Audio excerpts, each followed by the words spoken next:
হয়তো বা খুব কাছাকাছি, তারপরও ধরে রাখেন আরো 1 ঘন্টা, খুব কাছাকাছি তারপরও ধরে রাখেন 1 ঘন্টা। এখন বাজে 2:30, এটা 3টা, সোয়া 3টা, সাড়ে 3টা হয়তো ম্যাক্সিমাম। এর মধ্যে কোনো অসুবিধা নাই, সবাইকে আমরা আশ্বস্ত করে এমন ভাবে রাখতে চাই, আমরা এত ত্যাগ স্বীকার করেছি, প্রয়োজনে আরো 5 ঘন্টা 10 ঘন্টা থাকবে। আমরা তারেক রহমানের অপেক্ষায় দীর্ঘ 17 বছর ছিলাম, 17 ঘন্টা কি থাকতে পারবো না? কারণ আমাদের ভারপ্রাপ্ত চেয়ারম্যান এখান থেকে ওনার কথা বলে উনি চলে যাবেন। নতুন সানসিল্ক ব্ল্যাক শাইন, তাই গ্লাস শাইন, ঝলমলে শাইন করো, গ্লাস শাইন করো। বেদারকার হসপিটালে, যেখানে ম্যাডাম বেগম খালেদা জিয়া এত বেশি অসুস্থ, সেখানে চেয়ারপারসন বেগম খালেদা জিয়াকে দেখতে যাবেন, ছেলে যাবেন মায়ের কাছে। এই যে একটা আবেগ, এই যে বিতর বিদারক একটা পরিস্থিতি সেখানে তৈরি হবে, এটা আমি আপনি কিন্তু ফিল করি। কারণ আমরা বেগম খালেদা জিয়ার সঙ্গে থেকে এত ক্লোজ কাছে থেকে রাজনীতি করেছি, আমাদের মধ্যে সে অনুভূতিটা না বোঝার কোনো কারণ নাই।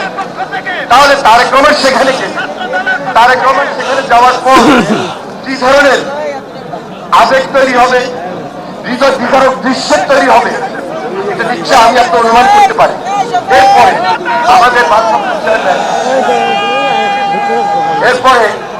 আমাদের ভারপ্রাপ্ত চেয়ারম্যান আবার সেখান থেকে বিদায় যখন নেবেন, তখন এই রাস্তা দিয়ে কিন্তু উনি আবার ফিরে যেতে যাবেন, বাসায় যখন যাবেন এই রাস্তা দিয়ে যাবেন। তখন কিন্তু বিশেষ করে আমাদের যারা ছাত্র দল, যুব দল, স্বেচ্ছাসেবক দল, কৃষক দল, যারা আমরা ভলান্টিয়ার দায়িত্বটা পালন করতেছি, আমরা কিন্তু ওনার গাড়ির বহরটাকে বিদায় না দিয়ে থেকে যাবো না, এবং আমরাও মাইকে থাকবো। কারণ এখান থেকে কিছু নির্দেশমূলক কথা আছে, কথাগুলো তুলে ধরতে হবে সবার অ্যাডমিশনের জন্য। এই দায়িত্বটুকু পালন করেই কিন্তু আমরা ওনাকে বাসায় পৌঁছে দিয়ে তারপর আমাদের বিদায়। এটা মনে রাখবেন।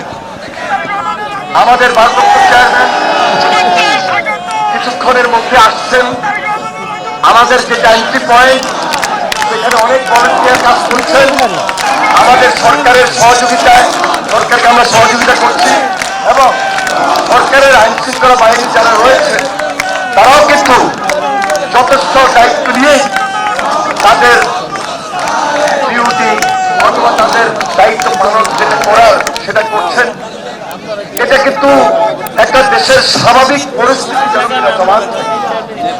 নেটওয়ার্ক খুবই ঝামেলা করছে, দেশের বাহিরে দীর্ঘদিন ষড়যন্ত্র মোকাবেলা করে আমরা আজকে এই পর্যায়ে এসেছি। অনেক ত্যাগ স্বীকার আমরা করেছি, অনেক নেতা, অনেক কর্মী গুম খুনের শিকার হয়েছে।